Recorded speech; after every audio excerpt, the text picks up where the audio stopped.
Jamal, you didn't steal those from QT, did you? Shootings in here several times a week. A week? Sounds like they got them. Really inexpensive to buy on the street. Okay, so cheaper than water. Yeah. I did some alien smuggling, made $32,000 in 3 months. We are going into our city jail. Like the Skid Row effect coming to Glendale. Most of the stuff we go to, a lot of times we're dealing with somebody on their worst day. Fentanyl is the most evil thing I've seen in 25 years of being a cop. It just became kind of like a normal thing out there. It's a mess. Back to the Future. At the time, everybody's like, well, it's a national crisis, you know. What are we going to do? And what are we doing as a nation? There you go. Less people want to be cops because they don't want to deal with it anymore.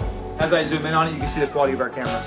Oh, wow. A lot of people are telling the story for you guys. Not many of the perspectives are coming from the police perspective.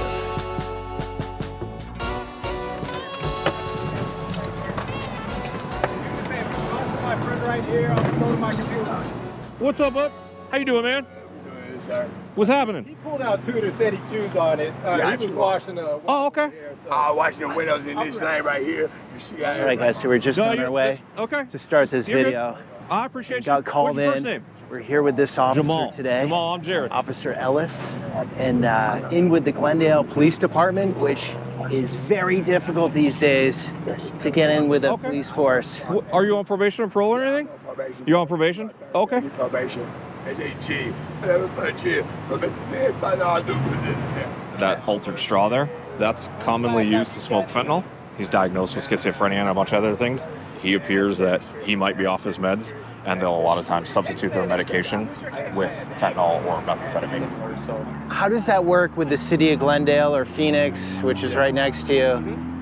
Is there mental health facilities that can take care of these guys, or how does that work?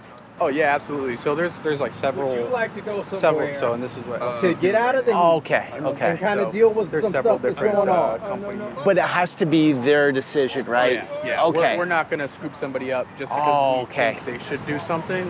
You know, everybody can do whatever they want. All right, Jamal, you're free to go. You didn't steal those from QT, did you? No, sir. I just borrowed them. You borrowed them? You got to take them back. Use the crosswalk, all right? Yeah, be careful. Take off. Take those back. Hang on. No. You got to wait for the walk sign, man. Press the button. He's going to press the button for you. Can I follow across the street? Yeah. Okay. I'm going to see if he takes it back. Sure.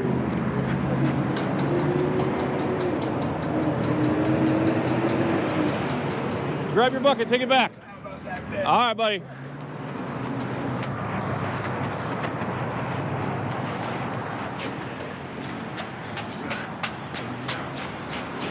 You got it back. There you go, man. Well, guys, this is just 2 minutes in. Glendale, Arizona.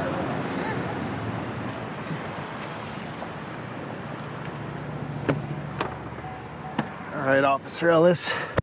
How was your run? Wow. Yeah, it's a shame, isn't it? Yeah, it's an everyday occurrence, honestly. The fentanyl problem is pretty bad. And not just in Glendale, but like nationwide. Last I've been told, the average price of the fentanyl pills range from about 30 cents to $1 a piece. So they're really inexpensive to buy on the street. Okay, so cheaper than water, basically. Yeah. A lot of this stuff comes from Mexico. It's not far to get it across here, and it's easily and readily accessible. I would tell you that it's safe to say that we respond as a police department in Glendale to at least 1 to 2 overdoses a day, easily. How many of those lead to deaths? It's a great question. Luckily, with Narcan and those kinds of other things, they're able to reverse a lot of that, but... Do you have Narcan with you? I do, yeah. We all carry it. So I heard there's more money at the federal level being put towards this issue, but I don't really know what's happening or like what strategies are being implemented. Or you would think 110,000 died last year, roughly, to ODs. Is it really? Like, That's a... And the thing is, too, it's not like just in cities. I go as far out in the middle of nowhere, Alaska, and this problem exists there, too. It's not Really? like anyone's immune. No, Yeah. it's all over the country. If there was a war, right, and 110,000 people died, you know, if we got attacked, for example, there would be a a lot of attention put on that, right? Yeah. Yeah. It doesn't seem like a big talking point these days. This apartment complex here was a big call for service generator for us for a long time. Is this Section 8 or what is Yes. it? Yeah, the city stepped in a couple of times, forced the owners to make some changes. They condemned a lot of apartments. In fact, they still did. This development obviously is new. That wasn't here until probably the last year when they really started cracking down on this apartment complex. We used to have shootings in here several times a week. A week? Oh, yeah. This complex used to have 24 hours armed security. And unfortunately, not a lot of cooperation, right? You'd get here and there's shell casings all over the ground. There's obviously some kind of gunfire that was exchanged and nobody saw anything. So gunfire between the apartments here? Yeah. Okay, when I was in South Central Los Angeles, most locals want more policing, I agree with that. except for the criminals. Oh, 100%. I think some people in certain neighborhoods where there is a lot of high crime, they're afraid to talk to the police because they don't want any retribution when we leave. We're just here visiting. We come in, we take care of business, do our call or whatever, and then we're out of here. Right. They have to live here. Easy job, would you say, officer? It has its days. I've definitely worked harder for a lot less. Like physically, I wouldn't tell you that it's like the most demanding thing. I mean, just being out here in the heat, wearing all the armor and stuff. How much does that vest weigh? Just under 40 pounds. There's times that, you know, you struggle with somebody or you get in some kind of fight, but it's more mentally and stress demanding, really, than anything else. When have you ever called the police because you're having a good day? Yeah. Never, right? Yeah. Most of the stuff we go to, a lot of times we're dealing with somebody on their worst day. Right before I picked you up, I helped another officer at the Circle K down here at 59th Avenue in Camelback. They had a guy come in, was being belligerent towards staff and stuff this morning. Didn't really commit a crime, was just being aggressive. And he left before the officer got there. Okay. And then they called back about 45 minutes later. The guy was now in the store, just taking food off the shelves and eating it in the store and not paying for any of it. And then was trying to leave. As I got there, I found him like a half a block away. He was cooperative and everything, but we arrested him for shoplifting. Okay, so place like this Circle K, how often is something like that happening, do you think, in this part of town? Often. Like a daily occurrence? Yes, sir. Yeah. So how do these businesses handle that? They lean on us to step up our, what we call self-initiated contacts. I mean, even you'll see here, like you've got all this trash on the side of the road. If we go and start looking through there, I guarantee you we will find the altered plastic straws that I talked about earlier, consistent with fentanyl use. A lot of it stems from the drugs, unfortunately. And the homelessness. I mean, I can't imagine what that's like. Yeah. Not having a place to go every day. And It's 105 out it's right 105 degrees out. I can't imagine staying out here all day and all night, not knowing where your next meal comes from. Like, that's got to be tough. The housing market has played a part.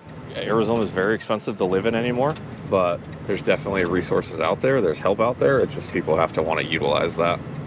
We're just making a quick turn because we're headed to another call to... There's a loose German Shepherd running around, and it's limping in the park. Other units out there trying to catch it, and we're going to go see if we can't help out. Is that your favorite part of the job, officer? It really is. Dog catching? Yeah. I have 4 dogs of my own. Okay. So, yeah, I don't mind at all. Sounds like they got them. Let's see. So after a lengthy foot pursuit of juking, we finally tired her out enough to where she just hopped in Tiffany's car. We've been chasing her for 30 minutes. Don't forget, officer sustained injury. Yep. Tiffany sustained an injury in the line of duty. Oh, no. She's a sweetheart. She's just really skittish. Just a runaway dog, or? Yeah, somebody saw her at like 7 in the morning, called it in. We found her in the bushes over there. She's been dodging us the entire time. We've been trying to get her corralled. So do you bring her to the Humane Society, or what do you do? Well, we have this gentleman that's... Take her back to okay. Scan her for microchips, see if we can get her back home, see how she got out. Yep. If not, we'll take her down to Maricopa County. You don't want any water? Or these guys make me nervous? That's one of the first places they look. Yeah. See, they make me nervous. I know. And this is how I ended up with one of my dogs. Officer, that is so cool that this infrastructure exists.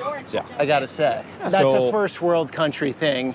You take it for granted until you live in a country where if there's a stray dog, you know, that thing's going in the ditch and nobody cares. Yeah.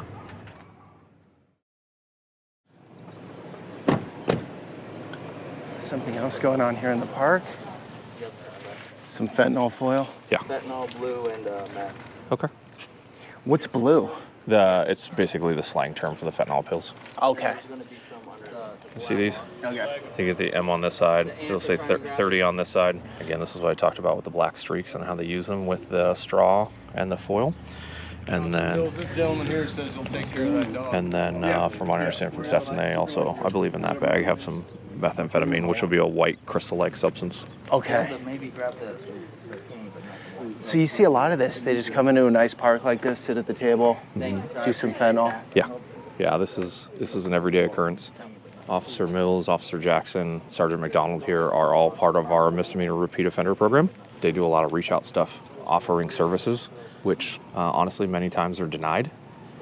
Declined on their part, not on ours, for whatever reason. And Well, the reason is they're on the drugs and they don't want to get out of them, right? Right. What is a penalty like this? Someone gets caught doing fentanyl in the park, what happens? So this will be a Class 4 felony for the narcotic drug possession and a Class 6 felony for the paraphernalia that accompanies it. Paraphernalia on its own is typically a Class 1, but when it's combined with drugs, it becomes a Class 6 felony. So it'll be 2 felony charges. 3, actually, for whoever had the meth as well as the blues. We're gonna head over this way, okay? Jeez. Fentanyl is the most evil thing I've seen in 25 years of being a cop. When did it really start taking off? I would say about 4 years ago. Yeah, 4 years ago. Yeah, so can't really see it with your camera, but you can actually kind of feel it if you want to. It's like a rock-like substance. Yeah, what is that? That's going to be crystal meth. Okay. We'll have a machine at the jail that'll test this called the True Narc machine. Basically shoots a little laser into it. Okay. And it compares it to its library of chemicals, and it'll tell us what it is. And then we'll send it out to a lab to actually get it like scientifically analyzed, but that is good enough for charging decision for a presumptive test. Oh, geez.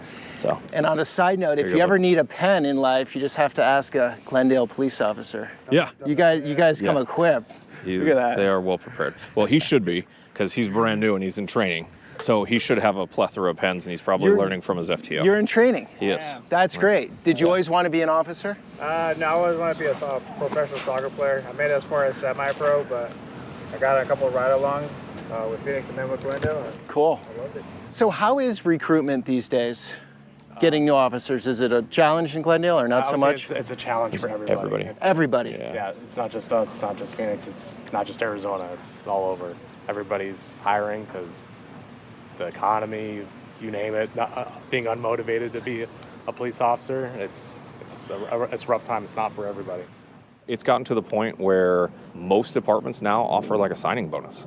Like that was unheard of 5 years ago when I started. Like it was, you had 300 people testing for 3 positions. Now we have 3 people testing for 300 positions, right? It's kind of a huge role reversal. It's not that bad. That's a little dramatic, but it's kind of along those lines to where every department now is offering kind of incentives to say, hey, come work for us. We have take-home cars, or we offer sign-on bonuses of $10,000, or the officers get a referral bonus if we get somebody through the process. I mean, those... We get police officers from other states because they want to work in a different policing environment. Yes. So they move halfway across the country. Yes, we have had a lot of that recently. Is it pretty pro-police here in Glendale? Yes.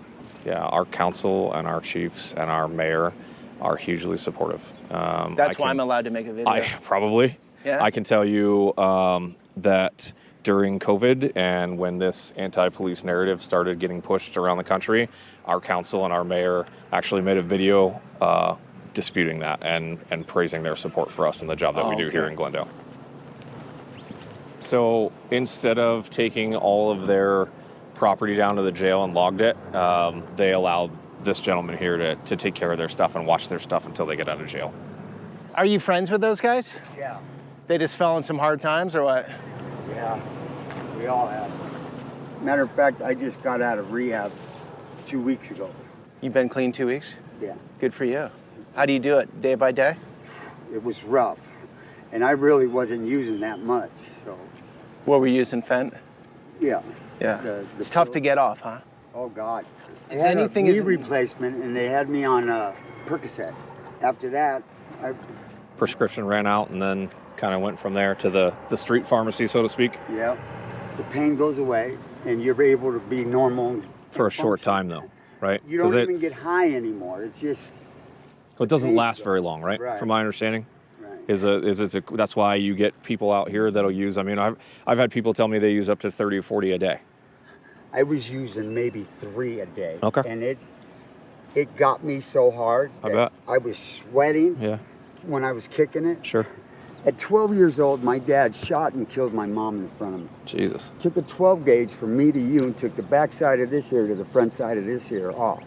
I've been totally screwed up for a lot of years. Yeah. You know, nobody ever got me any help. So I've been self-medicating myself for years. Sure. And I'm tired of it. Yeah. Because I don't care if I have to walk where I'm going. I'm free. Yep. Because you did 17 and a half years in prison, right? Yeah. And now life For is... drugs. For drugs. I did some alien smuggling, some coyote. I made $32,000 in 3 months. But Wait, the bring in illegals over the border? Right. But the 3 years I did, that's nothing. So I'm finally waking up. I can't remember what they say the average is anymore of how many times somebody goes to rehab before they actually finally kick it. I feel like it's over 10 relapses before they'll actually truly kick a habit like that. And fentanyl is such a nasty thing. Unfortunately, we'll probably see him again, not in a great way. His chances are low. I mean, it's up to him. But the area that he's in, hanging out with the people that, I mean, they both had fentanyl and methamphetamine. He's got a history of it. The chances are good that they'll, he's working on 30 days sober. I mean, I'd love to say that the chances are higher that he doesn't relapse, but statistically speaking. So how do you do it emotionally? Like, say, create a connection with someone, you're in the community, you're hard, seeing them all the time. It's difficult. It really is. Like, how do you distance yourself from it? You kind of compartmentalize a lot, right? We help where we can, but we're not miracle workers. We're just people trying to do a job, right? Like, I can only do so much. It's kind of goes with the old saying, right? Lead a horse to water, can't make him drink. Like, we as the police department can offer resources. We can, be tough on crime and crack down on all this stuff. But if somebody's not, like we talked about intrinsic motivation, if somebody's not wanting to do that for themselves, how do you force them to do it? You can't. So where are we right now? We are going into our city jail. What you got? So we have John. I'll kind of brief you over here real quick. So we have 2 different cases. One from this morning, John. He was caught with urban camping, drug paraphernalia. He's currently struggling with drug addiction. Tell Peter what urban camping is for the city of Glendale. So urban camping would be something someone let's just say a tent or something along those lines. Sleeping bags, shopping carts, things of that nature. So in Glendale, you can remove them every day? So contacted. So we in Glendale, we have a city code. It's a city ordinance for urban campus. So we go out there to at least try to provide resources. In this instance, you guys just came out with the 2 that we contacted. Myself and now Sergeant Rooks, we contacted them probably about 3 weeks ago. Same area, same alleyway, still doing drugs. At one point, we arrested one, the male individual, and then it's called CLD, issued a citation in lieu of detention for the female. We provided resources at that time. They both refused it. So at this point, it's just a choice where they're wanting to continue to use the drugs and abuse the drugs out there. So it kind of leaves us no options, especially at the park. You have the kids around and everything like that. So what happens since they were already caught a few weeks ago? They were out there again doing the same thing. What happens this time to them? More likely it's the same process. They're going to see the courts. They're going to see a judge. The male individual, he saw a judge last arrest, got OR'd, which he got released. Without paying a bond. Without paying a bond. Right. Own recognizance. Own recognizance, exactly. So a promise to show up, that he'll show up for his next court date. Okay, so he's going to go in front of the judge again. Correct. Maybe a different judge or the same judge? Correct. Should be a different judge. Going to be a different judge now because they're both getting charged with felony charges.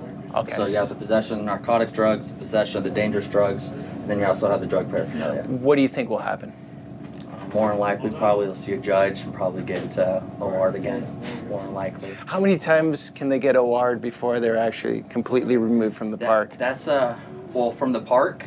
Yeah, from doing drugs in the park. They're gonna keep going back to the park, unfortunately, brother, until they get clean and get the resources. And that's our main goal, is trying to get them resources, trying to get them cleaned up. Yeah. But unfortunately, it's a choice they need to want for themselves.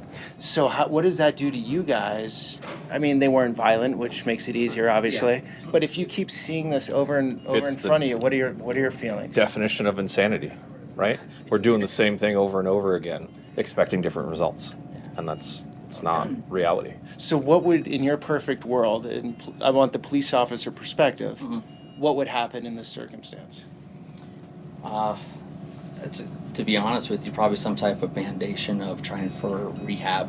I think that's going to be the biggest one. Like they would need mandatory rehab? 100%. Whether they go through the courts or something along those lines, I think that's going to be your best bet. Majority of people that we come in contact with are on probation, they're on parole. It's one of those things where they just violate it, and unfortunately it's out of our hands after the arrest is made. It's one of those things where we can at least make a difference right then and there. Whether it's with the businesses that are having issues with people continuously shoplifting, abusing drugs right in front of their business. Defecating on their property. That's the biggest one too. That gives peace of mind for the business owners as well as for the community. There's 3 of them in slots. They're willing to go. If you want, I have an interview room. Yeah, we can do that. We could set that up for an interview room if you guys are interested in doing something like that. Yeah. Hey, Peter. How you doing? Hey, I'm like a huge fan. Oh, thanks, officer. Appreciate it. I'm a fan of you guys. I watch your YouTube videos like all the time. Now you're in it. Oh, yeah? There it is. So this is what a city jail looks like. Yeah, this is the very small facility. We only hold people for up to 24 hours. Any arrest that we make after 9 o'clock in the morning, our court time is 9 o'clock, right? So any misdemeanor arrests that we make after 9 o'clock, they stay here overnight till 9 o'clock the next morning when they get seen. Okay. And then anybody for a felony charge, they're processed here, and then there are several transports a day. They'll get moved out to the county facility. Okay. John, How you doing, John? This is Peter. Peter. Nice to meet you. Again, man, he does his own YouTube channel. He is riding with me today. We're talking to people kind of in different situations. He's getting kind of our perspective on how things go as a police, and he's talking to everybody else as far as perspective on like kind of your story, man. So if you want to talk to him and tell him whatever, it's your story. So be as free to tell him whatever you'd like, okay? So you don't have to talk to him at all about anything if you don't want. If you want to, go for it, man. It's your time. So I'm gonna step out. You want to tell your story? It's a long story. You're cool with being on camera, right? You're good, buddy. All right, buddy. How long have you been on for, using? Since 17. Started back in the day with OCs, Oxycontin. Okay. Progressed through heroin. And then the blues came out. And when the blues came out, it hit hard. The what? The blues, sorry. Oh, the blues are the blue fentanyl pills. Yeah, you know it. Every single bus stop, you see people smoking it. It's just disgusting, you know? But it just became kind of like a normal thing out there. It's crazy. The streets became flooded with them. When did it really start to change, get flooded, would you say? Man, like a year and a half ago, 2 years ago. That's it? That's big. It's really big. It's a mess. It's really rough. There's a lot of homelessness out there. Like 75% of the people that get arrested here in Glendale, you know, gotta be homeless. Just from what I've seen on the streets, you know. But really, the powder is the major issue. The powder, what coke? People, what's powder? Fentanyl powder. Oh, okay. Yeah, that's the real shit. That's killing people. Me personally, I've saved 8 people this year. Saved 8 people? Yeah, With I Narcan? carry Narcan everywhere I go. That's just the way of life, man. So what's the solution to this? It's bigger than me, bud. It's bigger than me. Maybe mandatory rehab for some people, you know? Mandatory? Yeah, I think so. I think it's that you can either go to jail and sit in a jail cell, or you should go to rehab. Or some sort of a detox facility first, and then, you know, 30, 60, or 90 days of rehab. Do you think most homeless in Glendale, Phoenix are homeless because of drugs or mental issues? 100%. Probably Is that a silly 100%. question? Yeah. 100% of them. More likely 100% of them. So you wouldn't see any homeless people out there not on drugs? Never. Or alcohol. There's always somebody using something just to cope with being homeless. It's hot, you know. It's really hard every day. But does the drugs leads to the homelessness, or the homelessness leads to the drugs? They go hand in hand. They go hand in hand, and it's kind of like they kind of feed each other, you know. The homelessness feeds the drug addiction fuels the homelessness. What would you tell someone who's young, just started fent? No, just don't do it. Find another outlet, you know. I find that taking care of my body is always the best way. Working out, sports, yeah, that works. I try to take care of myself. I eat, hydrate, stuff like that. Important. You know, I appreciate you. No, thanks for sharing your story. This is the only way these messages get out. That's why I do this. Exactly. Craig, do you want to talk? Yes, sir. So, officer, your title, specialization here? So I'm with the misdemeanor repeat offender program. You were just speaking off camera about a program here that's quite robust. Correct. So how does that go again? So it's Phoenix Rescue Mission, and what they do is they have residential. It's almost like a campus, so like a big condominium complex per se. And what they do is they invite you to move in. You get your own little place. You just unplug for a few months. You just get your head right, get rebalanced out, you know.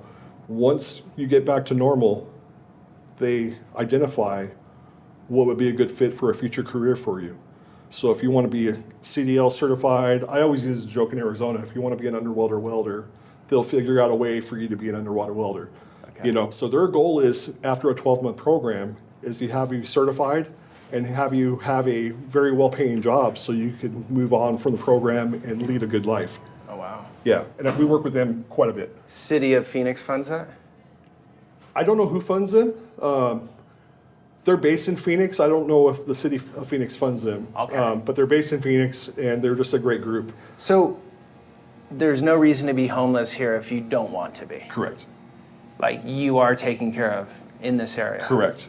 And if I always say, whatever your issue is, if I don't know what it is, I'll figure out how to find it. But generally, it's shelter, it's mental health, it's drug treatment, and we have all of those free of charge for anybody. I asked this guy John in the cell. I said, is it the drugs that makes people homeless, or the homelessness that makes people drug addicts? Right. What is it? Oh, he said they both work together. He didn't really give a clear answer. I would, and I have personal experience with this. Yeah, from your perspective. Yeah, so the drugs create the homelessness, in my opinion. And I have personal experience with that. I'll be honest with you. One of my best friends in the world is a meth addict. And he has been in and out of prison more times than I know. You know, he was recently in for a pretty violent crime. And he's probably one of the best people you would ever meet in your life.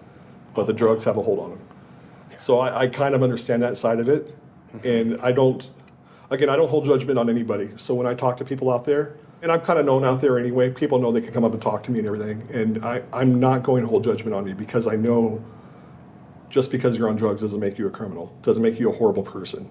You just made a horrible mistake that got a hold of you.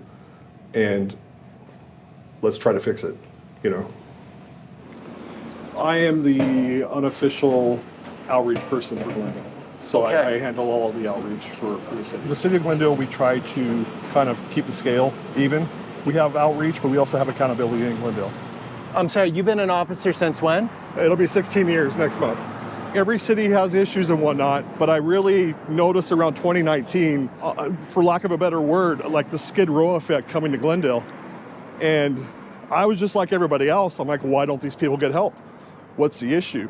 Okay. And when I really started diving into it, there wasn't a whole lot of help for them out there. Okay. So I made it kind of my mission to locate services. I do what's called a Human Services Coalition meeting. Okay. And I basically get all the providers in one room, and I say, okay, you guys specialize in drug treatment. You guys don't, but you do mental health. You guys don't do either, but you do shelter, so on and so forth. I said, let's all get together and know who each other are. So there's no wrong door. In all your years of policing, you're saying you really saw it take off in 2019? About 2019. Okay. And I remember driving around, and I kind of feel like just nationwide, it became like, well, it's nationwide. What are we going to do? And what are we doing as a nation? I think as a nation, we're accepting it. I think the pendulum is kind of, shifting a little bit. Okay. But at the time, everybody's like, well, it's a national crisis, what are we going to do? And my answer to that was, why don't we be the innovators for change? Yeah. Let's do it the right way. Let's be the model. As a department, we look at other departments and, they're doing something. Let's model ourselves after that, and we implement that. So you said things really changed just a few years ago. I look around downtown Glendale. Okay, I was in some rougher parts this morning. Right. But this looks really nice. Right. And there wasn't too long ago where you would have seen a lot of activity right here in this park. And our city hall's right here. It's under construction right now, but our city hall is here, and the epidemic was here.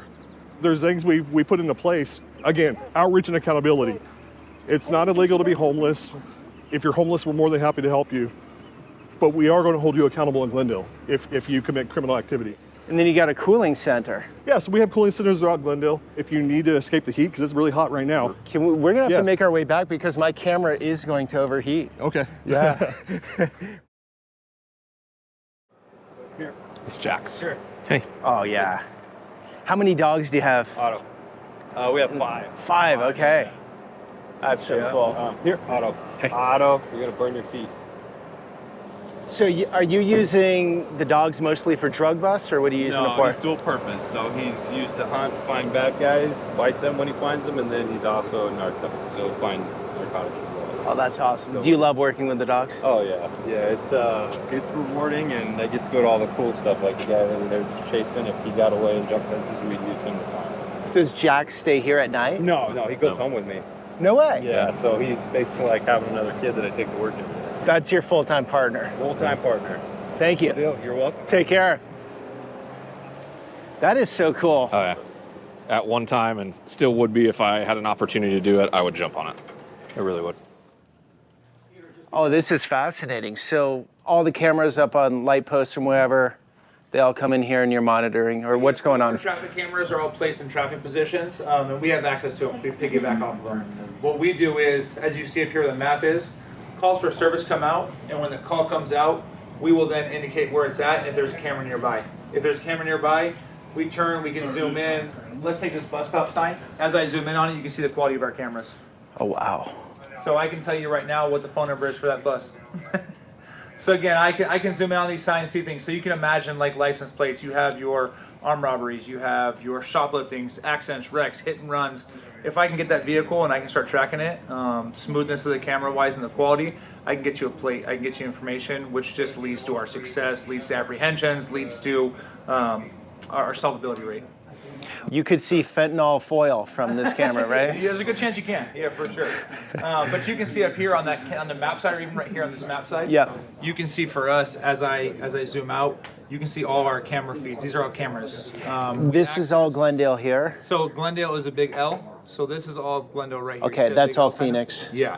So but as I zoom in, all these little blue dots, a lot of them are camera feeds. So you can see all the cameras we have on different buildings. We have private businesses. We have Circle K's. We have gas stations, QT. We have a school district. So all the school district cameras feed it in case there's a live scene or incident going on. We get on faster. We provide information. We provide updates. And we can get those ground units of first-hand eye and response on that. So there is no avoiding the camera these days. There's some, but it's getting smaller and smaller, and we're getting better and better at what we do. So, yeah, it's good. So if you see someone, say right now, commit a crime here on the sidewalk, you're getting out there immediately? Is that what's going on? Are you? Depends on the crime. Does that make sense? Like if this guy jaywalks, I'm not gonna call patrol out there because again, that's the minor offense in that and the nonsense. What if he has foil and then it's doing fentanyl? Yeah, it just depends. I'm not gonna zoom in that much at this because we're He was jaywalking, by the way. Yeah. Oh no. He's close to the crosswalk. He's So not in the crosswalk, I will though. tell you that a lot of these things, and not that we don't care about this and the drug problem and whatnot, but the issue runs into just manpower and policing and staffing. Having it be so inundated with all these things, we don't proactively go out searching and looking for stuff. I don't proactively look and go, who's smoking drugs, who's doing this. First off, I don't want to be like zooming in trying to like do things and possibly violating someone's rights. But a lot of times what we do is calls for service. What are the rights with this? This is a public area. They're in public. They have no expectation of privacy. So just like when I'm filming in a public area, it's same legit. thing. Same concept. Once you go inside a door. Yeah. So once if we were to go in someone's like building or whatever, same thing else. It's like anything even with our drones. For us to go fly interior or something, you had to have your, exigent circumstance, probable cause, warrants, all that fun stuff. For us, a smaller agency, a helicopter program is multi-million-dollar a year. This drone right here, right now, I think $13,000, give or take. So, wow. With that being said, compared to a multi-million-dollar helicopter deal a year, we have, you have one helicopter versus the potential of 5 to 6 drones on any shift. So we're able to get things out, as well as some of our smaller stuff I'll show you here in a minute, our smaller interior drones. We are able to get inside of houses, need be for warrants, for barricades, things like that. The helicopter ain't going in there. And this drone right here, the drone itself, $500-600. I'm gonna tell you right now, I'd rather $500-600 rather than a team of officers who are unknown, potentially being ambushed or attacked or shot. So the technology is really coming into policing quickly right 100%. Now. 100%. So you don't need to fly a helicopter, no need, just get this up there. Nope, and the way we run and we operate, you'll see Officer Ellis here, we have extra batteries. Everyone carries typically around 4 to 6 batteries on them, and they have chargers in their vehicles. They're able to charge and refresh. So you say, a helicopter can last longer. Quick come down, quick battery change, you're back up in the air, and we're able to kind of do what we need to do. Does Officer Ellis have steady fingers with his joystick here? Is he good? I do. Yeah, he is. I'm going to tell you, he's one of our best. We balance back and forth, myself and Officer Ellis. We go back and forth for flight hours. So in the agency, we kind of go back and forth flight hours, and it's a running competition we give each other a hard time about. So he better have steady fingers. So this isn't your normal drone, obviously. This is pretty serious. This is. I carry a Mavic 3 thermal in the truck and one of these drones, the Avata, for patrol use. This is the Matrice 30. It's got a higher weather rating. It's waterproof. It withstands the heat better. We use this more for mega events. Again, we're attached to the SWAT team, so every time the SWAT team goes out, typically the two of us go out. There will be an Overwatch drone and an interior drone that's dispatched to every barricade, every SWAT call out. So we can broadcast in real time what these drones are seeing back to the SWAT commander, and they can see in their area of operations where their team members are at, what's going on, and they have a live feed back to their tablets in their vehicles or an iPad or a cell phone on what's going on. How's your DA here? Because you can do all this work all day long, but does your DA prosecute, or is that So no, we're pretty supported, and again, with that leverage of technology and having, especially the videos in there and the camera in there, it just helps our case. It helps our case because you get a lot of situations where people want to argue and fight it. Think to the smallest level for us, not even DA-wise, but think to the smallest level of civil traffic, right? We get in an accident and what happened? I had the green light. No, I had the green light. We play that video. They said, I had the green light. You're going to give them a ticket because they ran the red light. We can show them that video and go, here it is. They don't take it to court. They don't fight it, and we have more support. Is policing in 10, 15 years just way less manpower and way more technology? So the issue, I wouldn't say that's where it's going. The issue is with the political climate, with everything going on nowadays, less people want to be cops. Less people want to. You're finding less good candidates that want to be cops because they don't want to deal with it anymore. They don't want to deal with some of the nonsense that we go through and deal with. What's the big nonsense you deal with? Political and just the way things get spun up in the media and that perception. I tell people all the time, I used to be a resource officer, and I'm going to tell you right now, there's teachers that aren't good teachers that shouldn't be teaching. There's doctors that are out there doing medical stuff and malpractice stuff that shouldn't be doctors. The issue is they're not always in that limelight. A thing happens, they're going to the media, and that kind of gets pushed aside. For some reason, we're always in that limelight, and one bad cop's going to make everyone a bad cop, and we got to deal with that all the time. In reality, most people out here are in the same thing. We all have the same goal. We want to go home at the end of the night. We all have the same kind of mindset, and we want to do our job and be successful at keeping this community safe. And you have 4 kids, right? I have 4 kids, yes. So how do you leave? I always thought this was crazy about police officers.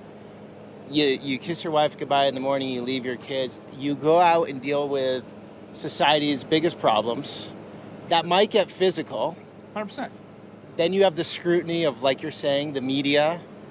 There's a spotlight on your job, and then you got to go home and live your family life. Like, how do you balance all that? So I will tell you that's the one of the big things that I've kind of learned over my career. I've been on 19 years, is separating the two things. This is a job.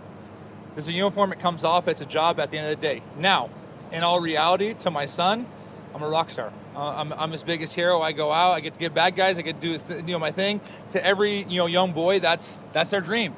Cops and robbers. Again, to my daughters, I get to go out and I'm the protector. I'm this force, and I get to come home and now they not see me as just dad. I'm a protector. I'm there. Would you suggest to your children getting a law enforcement if they showed interest? Yes. Okay. Now, is there things that would probably make me slightly nervous? 100% there is, but that's life. And in all reality, I can't speak for everybody. That's something that I go through. We're very open. We keep a lot of open, honest conversations in my house. We are a very open house, so they know that there's risk, but they also know the lifestyle we live. They also know the benefits of insurance and retirement, all these things that we talk about. And 100% I would. But again, it goes back to what we kind of talked about earlier is we're at where? What agency? Where are we at? What's the political climate?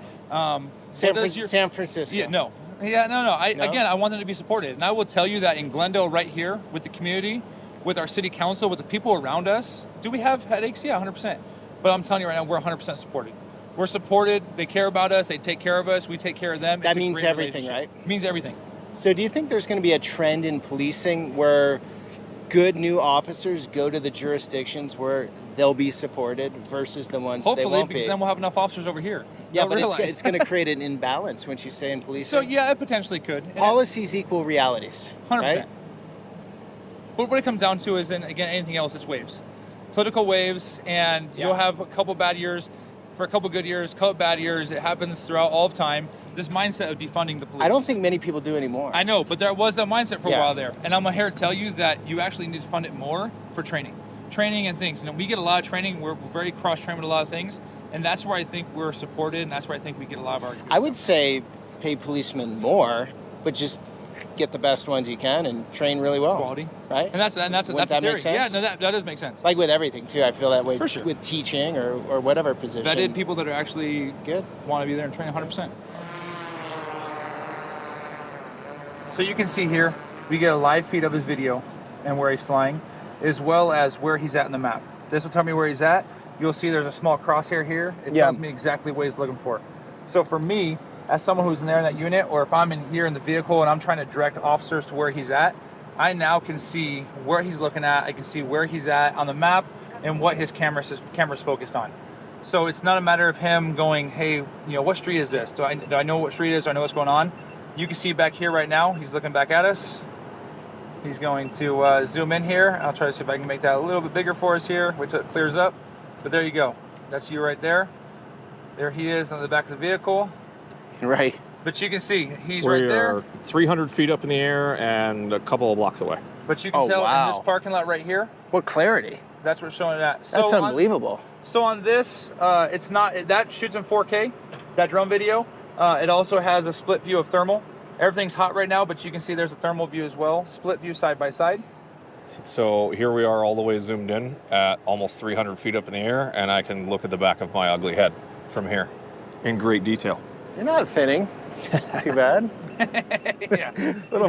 You've had those fine days. wine, bud. You get over it, right? It's already there. I already got over it a long time ago. But there you go. Now, here's a view of us in the same location. That's what that camera looks like without the zoom function. Oh my God. Yeah. That is crystal clear. Yes. And we're able to broadcast this through our MDC tablets, through anything with a connection, an internet connection. So a cell phone, an iPad. Everybody has access. Who has the link has access to it. And again, is Phoenix doing it like this? Phoenix is. They partner with DroneSense as well. We actually trained all their pilots. We did. Yeah, there it is. How many years ago? We honestly, 2. you know what? The partnership we had, so their struggle, again, political. Their struggle was the community, but their council was kind of hesitant on starting a drone program. We had the buy-in right away. We got it started. They were kind of hesitant on again, rights and this and that, what we can and can't do with it. We went out and actually helped them with a big case, got them some big wins on it. And when we did, they saw the value in it and came immediately and said, hey, we're going to build a program. Yeah, so my concern as a citizen is everything, we're getting tracked through our phones all the time. 100%. Our faces are showing up everywhere. Like, do we want to be China, right? Where there's facial recognition everywhere on street posts in some cities in China, right? For sure. That would be the fear, right, of this stuff? So yeah, so there always is that fear, and that's the fear right now with a lot of the drone stuff is what data they're taking and inputting. What we have on here, we're not running anything through facial rec. We're not taking anything, we're not zooming in and running through facial rec, we're not going through here. Officer Ellis here doesn't launch that drone and just go willy-nilly checking it and looking in backyards and just kind of doing things that he's not supposed to be doing. It's calls for service, it's, your bailouts, it's your foot pursuits, it's your warrants, things like that. You're trying to look for stuff. We're not out there just proactively trying to fly drones and violate people's rights and spy on people.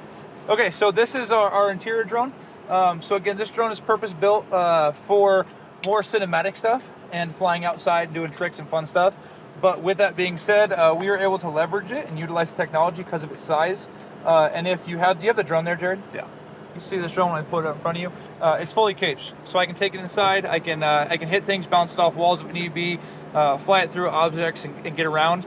And I'm able to kind of put this in tighter, smaller spaces. So I'll have him put it out there, and I'll give you kind of a little demonstration.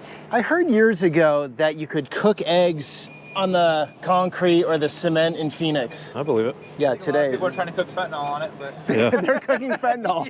Yeah, that's what I've we seen. got away from eggs. Yeah.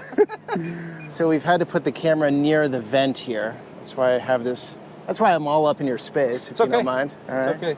Again, I have 4 kids. Got to keep this. I have no personal space left. Gone years ago. Keep this thing from overheating. Back to the future. Right. So with that being said, Peter, if you want, you can take that iPad and there you go. All this thing does is basically reacts to the motion of my hand on this controller. So as this comes through, I will get back over here a little bit to you. I'll try to see if I can get close to this. Oh, that's great. Cool. So again.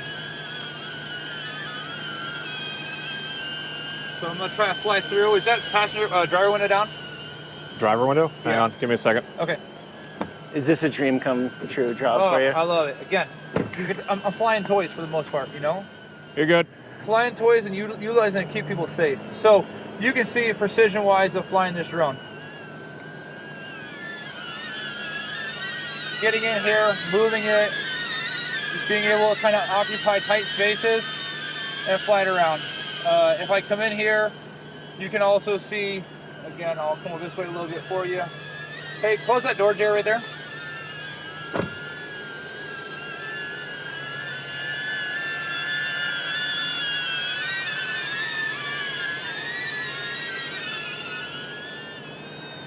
Okay, the next nice part about this is, with our tactical teams and with some of our patrol teams, if I needed to come down and hand land it, Jared's right there.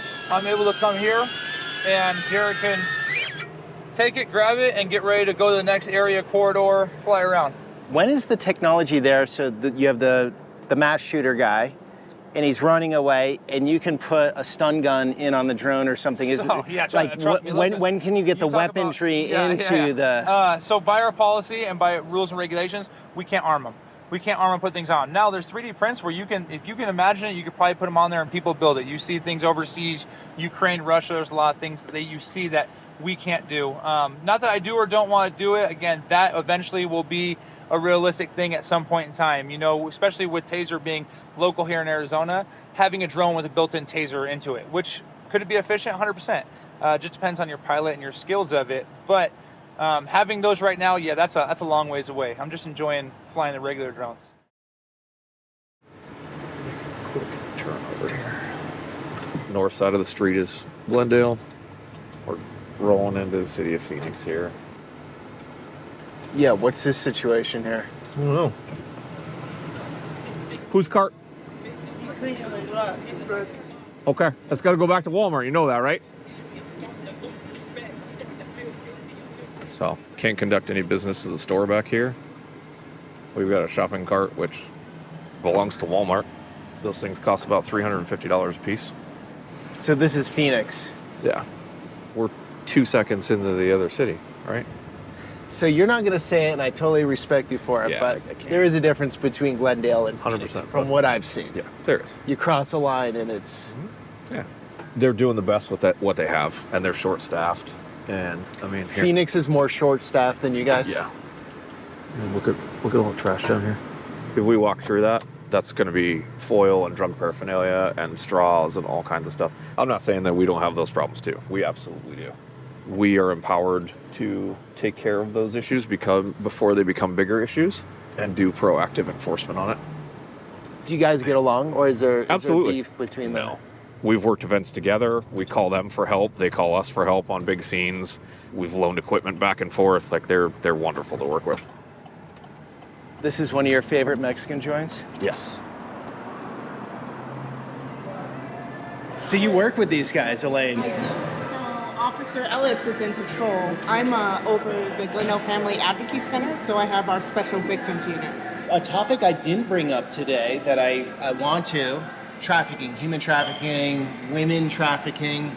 Is that a big deal? Because I see it all over the country. I would say that it's a hidden topic. You could run into them right now ordering food, and so in the past, we just didn't know what it really looked like. We've moved beyond the days of where we would see a victim, what you would refer to as a prostitute standing on the corner. It's not as obvious, but they're actual victims. What we focus on are the indicators and trying to help the victims get out of the life. I actually have all special victims unit. I have child crimes, which we also investigate internet crimes against children, which you would refer to as child pornography. What's going on with that right now? So we get hotline tips through NetMec, the National Center for Exploited Children.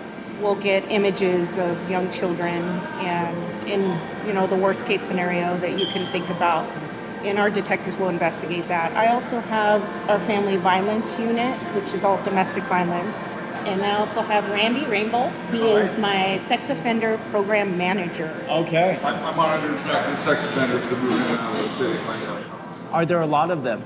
There are, relative to the population, no, but we got 500 or so that we track in the city of Glendale right now. Phoenix has like 3,500, statewide. Yeah. So when I go through, say, the Navajo Nation, northern Arizona, you see signs for human trafficking everywhere.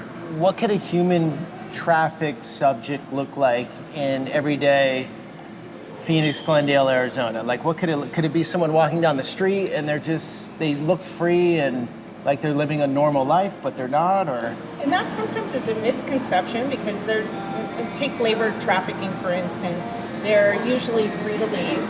They're provided with a cell phone. However, their trafficker is threatening their family, and so they stay because they're afraid that something will happen to their family. Is this mostly illegals? They have families south of the border, and then the cartels have organized that. Is that what you mean by labor trafficking? No, labor trafficking can be, I could be, just have a couple of kids and hire Randy and only pay him $20 for a month, and some people can confuse that with wages, unfair wages, but this is actual coercion or threats, and these people get subjected to very, very harsh conditions like other crimes, like aggravated assaults and things like that. Thank you. What's your connection here, Dave? I'm a police officer in Glendale. We're very lucky.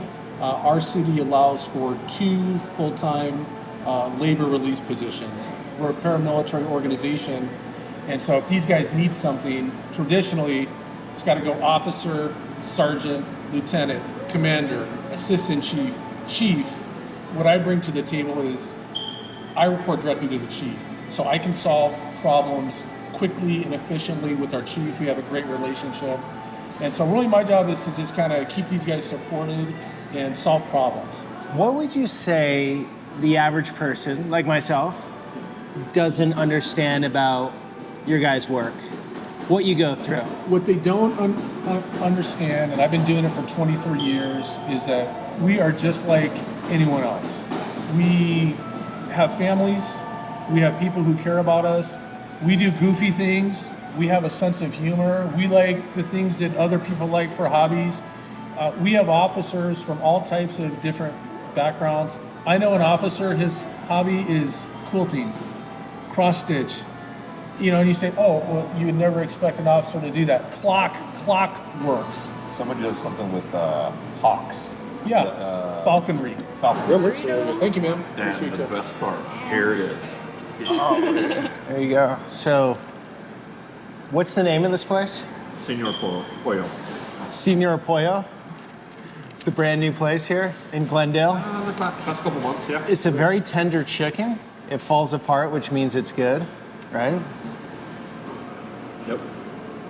Cooks it out on that charcoal grill out there. Very nice, very nice. Officer Ellis, how is that? Fantastic. This is really good. Dave's never going to be the same. This is a good sized burrito. So did you tell him to call you Officer Ellis? No, I told him to call me Jared, but, Isn't that respect? You're such a nice guy. You're such a nice guy. And now I'm calling you Dave. Sorry, because we started with Dave. No, I'm not that formal, Dave. What do you? Dave, please. Yeah, but what do you guys like? Officer, right? Why not take the respect? It's nice, but I'm just down with the job. I'm fine with Dave. Yeah. You find a lot of meaning in the work. I do. I really do. And I mean that truly. I really Is do. that why people do it? I like to think so. Why do you do it, do you think? Why do I do it? It's something that I've always been drawn to, the camaraderie here. And I don't mean just in general, but in this line of work is something you won't find a lot of. I've gone through some of the worst times in my life working this job, through personal health crises and other things, and everybody in this department has been here for me. And literally, there isn't a day that goes by that somebody doesn't check on you or send you a text, hey, how you doing? That kind of thing. And so what's happened in policing, I came back to the country in 2020. I was out of the country for some time. And so a lot of things had changed. And I saw this narrative, this anti-policing narrative, sort of sweep over the country. Being in 85 countries, traveling to 85, living in 4, I know what really bad policing looks like. So with that said, what percentage give the bad name, would you say, that we saw in 2020, like the bad name in policing, that guy in high school that everyone hated, that you knew he's going to become a cop and give everyone hell down the road? Peter, it's such a small percentage. This is what I tell people. I've been a cop for 23 years. I was a school teacher. I was a social worker.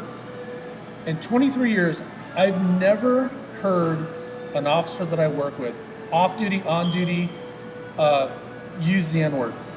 I've never heard an officer say, I'm going to go out and target a certain group of people.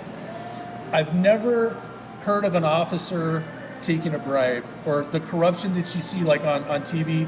I've never seen it. What you tend to see is you see officers who get involved in a use of force and excessive force allegations. These officers are trained. If you don't use enough force, you're dead. But if you use too much force, right, you're out of policy, you can be sued, you can be prosecuted. They're always walking a line. You're always trying to walk a line to use enough force, but we get sensitivity training, we get training on racial profiling. We get that training so often that it's just ingrained in us. And if we knew an officer that was doing those things, we would be the first ones. We would be the first ones. You want to know something, Peter? In our police department, we have investigators who investigate officer misconduct or policy violations. More complaints come internally by a factor of about 10. By a factor of about 10, it's another officer who's identified a policy violation or a supervisor that initiates that complaint. And so we police ourselves. We would never allow for somebody doing, taking bribes, corruption, shaking people down. But it does help to have a good chief too, right? Oh, there's absolutely. Yeah, absolutely. Good leadership helps. Good leadership and good people in general. Yeah, and good officers want to come here. Right. Good people want to come work for Glendale. We can be selective to make sure that we get the good candidates.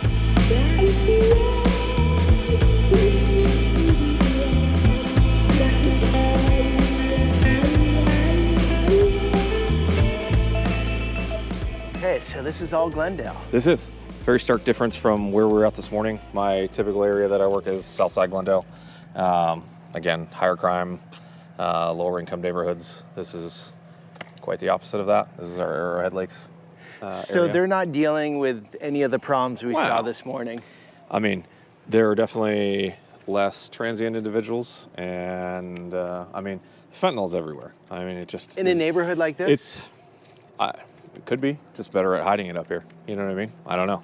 Okay. I would say that we don't respond to nearly as many calls up here for that kind of thing. So in Glendale, like most places, it really matters the zip code you're in. Really does, yeah. Well, anything else you want to tell us?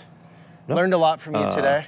I appreciate you coming out and telling our story and seeing our side. We're just people trying to do a job, trying to do it the best we can with what we have. So Appreciate it. thank you, Peter. Officer Ellis and Jared. Jared? Okay. Thank you, Jared. Of course. Thanks, guys, for coming on that journey. And again, I just want to drive this point home. Most officers, or they can't through the line of command, do something like this. Yeah. So what you did and what your chief allowed us to do is very uncommon these days. Yeah, we're very, very lucky and very, very fortunate. We have a lot of support from our mayor, our city council, our chief, our administrative staff. And we just had an armed robbery down south. Okay. So thanks a lot. On that note, I'm going to go. All right. Thanks, officer. All right, thank you. We'll see you next time. All right, sir. Take care. Take care. Yep. Thanks, guys, for coming on that journey. Until the next one.